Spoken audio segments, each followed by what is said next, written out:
Oh, good morning, afternoon, evening, rebooters. Welcome back to another recording of a Love People Use Things podcast episode. You're watching me make this episode on my YouTube channel. Thanks for the support. Leave a like, leave a comment, subscribe if you haven't already. But you can also listen to the audio of this episode and all of our past episodes on lovepeopleusethings.fm or Stitcher or iTunes or various other podcast outlets. That way you can download and listen at your leisure whenever you're playing a round of golf or going for a Sunday drive or whatever takes your fancy. Today, I've got a good episode for you, and so I'm going to stop talking about it and start making it. Okay. Hello, and welcome back to the Love People Use Things podcast. My name is Noah Church, and I am your host this week. It's been a little while since you've heard my voice, but you heard Don Hawkins speak last week and then Matt before that. I hope that you listened especially to Matt's episode. It was pretty interesting. If you haven't, then I can tell you that Matt will be taking a whole month off the internet, completely internet free for the month of August. Blows your mind, doesn't it, that that's even possible, that you could even survive a whole month without the internet. I haven't done it in, well, probably since I was 18 years old and spent a month in Africa. But I think even then, I checked my email one day in the capital city of the country that I was in. Whew, man. Kind of brings things into perspective, isn't it? For tens and hundreds of thousands of years, humanity lived without one iota of internet access, and now most of us don't go a single day without it. My business is based on the internet. You're listening to this podcast because of the power of the internet, but it is good sometimes to take a step back and get back in touch with life that's happening in the physical world around you, and not relying on the internet for distraction, entertainment, even work or research, and just taking a break for a while. I'm sure it'll give Matt a lot of perspective and family time, and I wish him all the best. Don't worry, you'll still hear from him because he is an industrious fellow and will record his podcast for August before August begins. And when he comes back, I'm sure he'll have lots that he has learned to share with us, and I'm looking forward to that. There was a time a couple years ago where I decided to give up electronic entertainment for, I think it ended up being about 4 months. And it meant for me, no watching TV or just entertaining videos or movies by myself. I still would watch movies sometimes with friends when they wanted to watch something. It also meant no video games. And so that has been always something that I grew up with and that I enjoyed as a kid and into adulthood. Was video games. At times, it became intrusive on the rest of my life, and I was playing far too much. So I figured that it would be good for me to just take a complete break from all of that and get back in touch with other things that are entertaining but also leave me feeling, more satisfied than just mindlessly watching TV or video games can do. Things like reading good literature. Matt talked about that in his last episode, or just listening to music. Learning new skills, learning a language, learning Spanish. I think during that time I read more books than I had for a long time, and reading was always something that I really enjoyed as a child as well. It could bring a lot of joy and new knowledge and information and perspective into your life, and it really stimulates the brain more, I think, than watching something. Because, documentaries or other videos can be educational and be very valuable, but they don't stimulate the imagination in the same way as the written word. And so it was good for me to get back in touch with that. Now that ended after a friend of mine introduced me to this new video game that he was playing that really looked like fun. And so I ended up downloading that, and the whole experiment ended with that. It all came flooding back. But eventually I just decided I'm going to engage with these things in moderation after, I've already had a productive day. I've finished my to-do list, my tasks, and I'm feeling good and just want to play around with some video games or watch a little TV at the end of the day. And that works okay. That works pretty well. I haven't felt the need to give it up entirely since, but maybe Matt will inspire me and I'll do my own experiment with this, though I don't think I'll be giving up the internet entirely because that means leaving behind my business and my clients for too long. Might do that for a week or so at some point, but probably not a month. All right, well, enough of hearing me rambling. Let's get into today's actual topic, which is 5 lessons that will be essential to learn in order to grow past a pornography addiction or a compulsive relationship with pornography. Having coached now hundreds of people and having gone through my own journey, growing past my need and my compulsion to use pornography, I've learned that there are some commonalities between those who are successful and also some commonalities among those who tend to relapse and fall into the same cycle and feel trapped in that cycle of relapse and then getting motivated and trying something new, but then falling into the same trap again, and round we go. And here are a few lessons that will really help you start to break out of that cycle into new territory and start building the life that you really want. Number 1 that I thought of that came to my mind was mindfulness. Mindfulness is probably a word that you've heard thrown around, at least if you haven't researched it already, or read about it, or heard others talk about it, or tried mindfulness meditation for yourself. It's gotten quite a lot more popular in the last few years. And it can seem, especially when you hear that word meditation, that it's a spiritual practice that's outside of your daily life. It seems like it's, for some yogi in a monastery somewhere in the Far East, and not something that would really belong in your daily life. But when we actually look at what it is and what it means, that's not the case. Mindfulness is simply the act of being present in your life. And meditation, mindfulness meditation, is a way of practicing and strengthening that skill of remaining present in your life.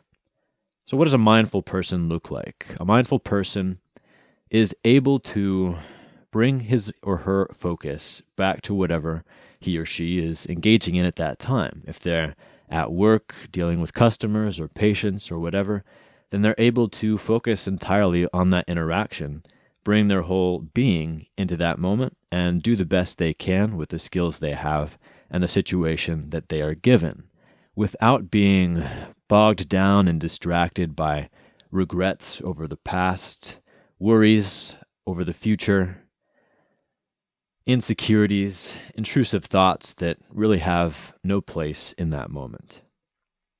It's not that their minds become perfectly still pawns, or it's not that they're tyrants over their thoughts. Mindfulness is just about recognizing that we are not our thoughts, and that we exist apart from each stray thought that enters our mind. We don't have to follow these thoughts down the path that they lead us toward. We can observe them, recognize them, and then gently bring our attention back to the present moment. Mindfulness meditation, we often focus on our breath, and you can read all about this online. There's also a popular website called Headspace that offers guided meditation. I think the first 10 days are free. So if you'd like to get into it and start experimenting with it, that's a good way to do so. But mindfulness meditation, you often focus on your breath, and every time you notice your mind wandering and following a stray thought that has entered into your mental space, you just gently bring your focus back to your breath after recognizing what your mind is doing. And by doing so over and over again, even though it feels like there's a lot of chaos in your mind, as long as you're able to continually bring your awareness back to your breath, that's strengthening your ability to be aware and conscious of what's happening in your mind. And so when you're going about your daily life, you can do the same thing. If you start getting caught down this line of thinking about some anger or grudge you hold toward someone in the past, or an urge to engage in behavior that you know is harmful to you, you can recognize that and choose not to immerse yourself in those thoughts or emotions or urges. Just observe them and then gently bring your focus back to the present moment, because that's what is important. Now, mindfulness doesn't mean that you never think about the past or the future. I get that question sometimes. But it means that you choose when to think about the past and the future. If you're on a walk after work, for instance, and you want to think about the future and where you're headed and your plans for the following weeks and months and years, then that would be a good time to do so, but do it consciously. And don't just let those thoughts intrude when you're trying to focus on the present moment.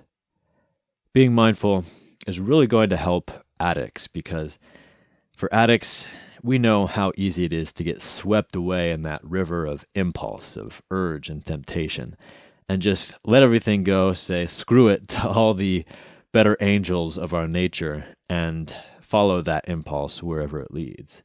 But by training this ability to be mindful, we can step outside of the current of those impulses, observe them and recognize them, and then choose to focus elsewhere.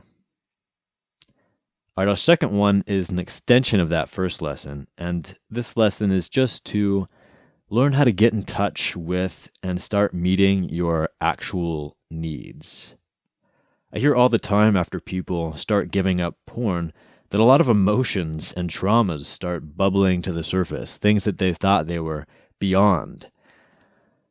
Injuries, emotional injuries that they didn't even realize were there anymore because they've been masking and numbing that pain for so long with a distraction like pornography. But once that mask is ripped away, those pains, those scars, those wounds come back to the surface. And that's a good thing because as long as we're just repressing those traumas or those feelings, we can never really resolve them, face them, heal from them. They're just there, waiting, festering, growing even more injurious to our souls.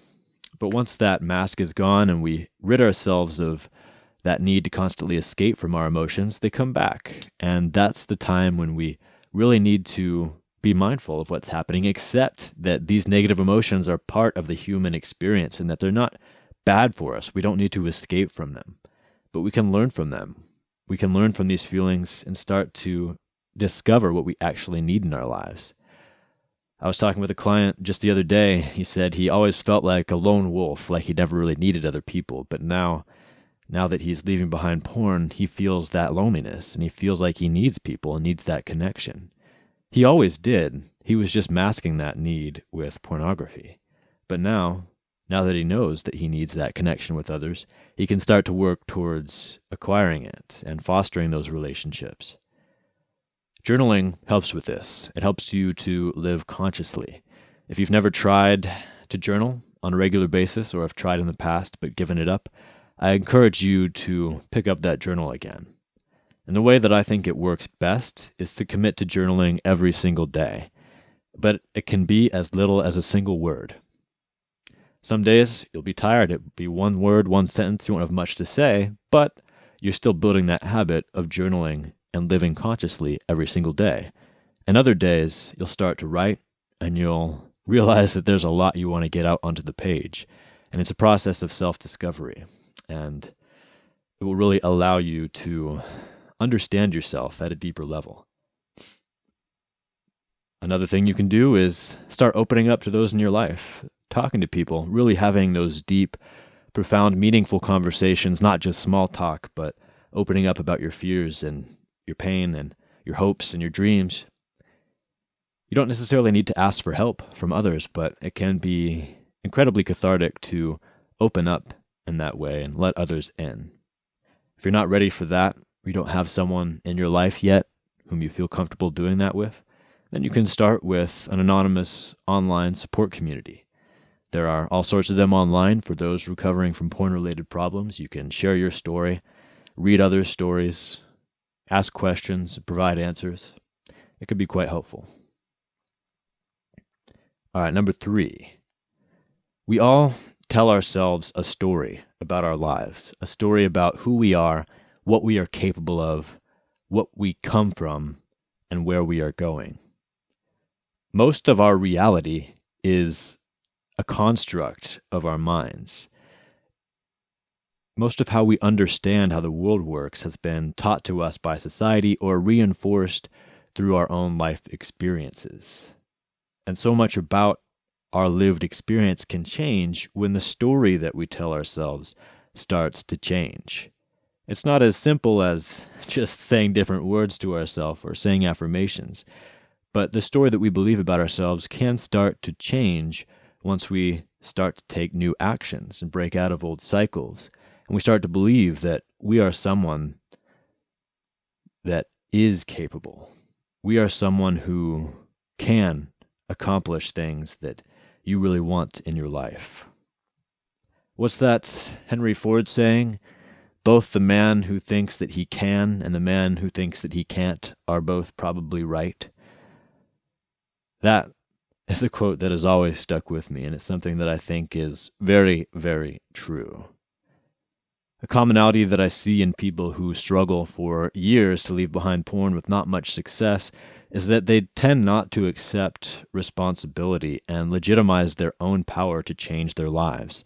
They spend a lot of their energy talking about the external factors that led them to this current situation, blaming other people or society or the pornography industry or whatever other externalities for their situation, and not thinking enough about what they can do in the present to improve that situation. They haven't fully accepted responsibility.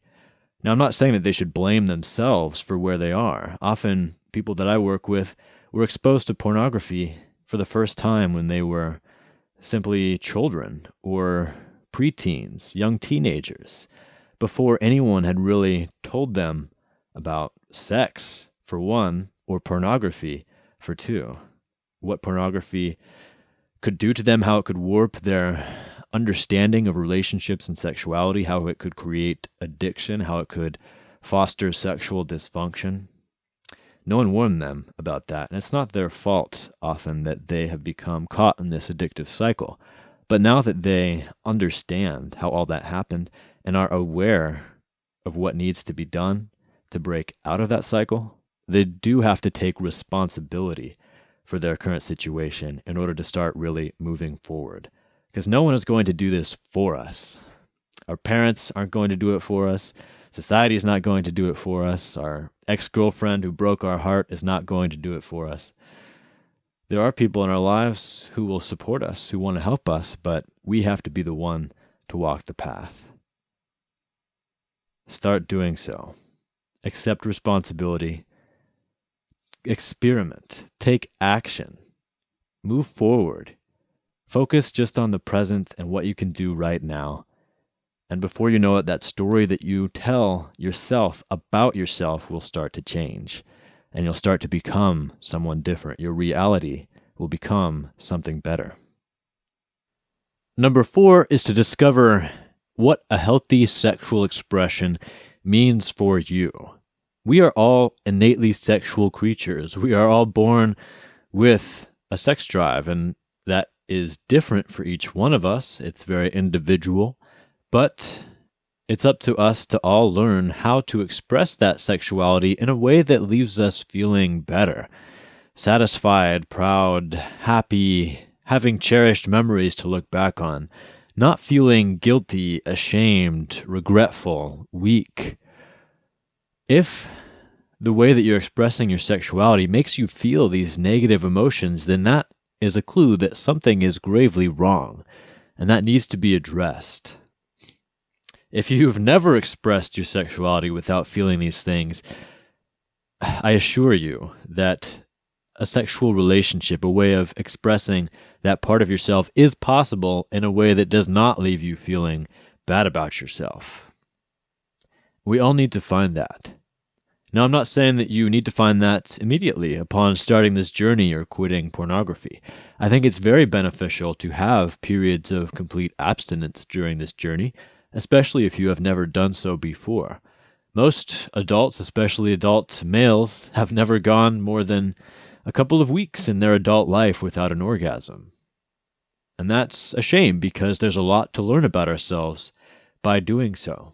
By doing so, we can learn that sexuality or orgasm is not a need, and that we are in control. We decide how and when and with whom to express that part of ourselves in ways that are actually good for us, and leave long-lasting positive impacts on our lives, and which ways we choose to cease and abstain from in our lives because we know that they lead to us feeling worse about ourselves or other consequences that we have experienced before. Now, what that healthy expression looks like differs from person to person. For some people, it'll be only sexual expression between man and wife within the bounds of marriage, and that's the means of sexual expression that they need to work toward. For others, it just means only having sexual contact or intimacy with people who they actually care about and who care about them. Could be within a committed relationship or simply a close friendship. For others, and don't kick me off the show for saying this, Matt, but for others, it's porn-free masturbation can be a part of that journey to rediscovering sexual expression without the consequences of guilt and shame and other negative repercussions from that act. Just today, I was with a client who had not masturbated without pornography or other erotic stimulation from a screen for many years, many years. And I encouraged him to try doing so, to experiment with that. And he did, and he was astounded because he thought that, like with masturbating to porn, masturbating without porn would leave him feeling drained and guilty and feeling bad. And so for a long time, he was trying to commit to being not only porn-free, but masturbation-free. But trying to go 100% abstinent made it so that he kept relapsing to pornography. And I see this cycle repeated many times, but it can actually be a good stepping stone toward a full recovery and becoming porn-free to relearn how to masturbate without porn and have that sexual release without the interference and influence of pornography. And he said he tried it for the first time, and he was shocked because it left him not feeling any of those negative emotions. He actually felt, relaxed and actually energized, not feeling bad about himself, not feeling guilty, and was able to go on about his day and have a great night. It didn't have a lasting burden on him the way pornography does. And that's something that I think is not harmful to experiment with. And each person has to figure out for themselves what role masturbation has to play in their lives. For some, masturbation itself leaves them feeling bad, whether it's feeling bad physically or emotionally, whether that's something that's innate to how their body chemistry works, or some morals or values that they grew up with, or that they adopted as an adult. Whatever it may be, that's something that they have to discover for themselves. And I think that everyone can benefit from going completely abstinent, no pornography or sex or masturbation for periods of time, 1 month to several months. And they can learn a lot about themselves within that period and then reanalyze and reevaluate what forms of sexual expression belong in their lives. But in the long term, I think that having the ability to masturbate porn-free can really, really help on the long-term road to recovery and staying porn-free throughout the rest of your life. Not that it will have the same sort of net or immediate positive impact as real loving sexual intimacy between two people who really care about each other. You probably won't look back years from now on that time you masturbated without porn and how great it was and cherish that memory, but you won't perhaps look back with regret on it either. All right, number 5, our last lesson for the day.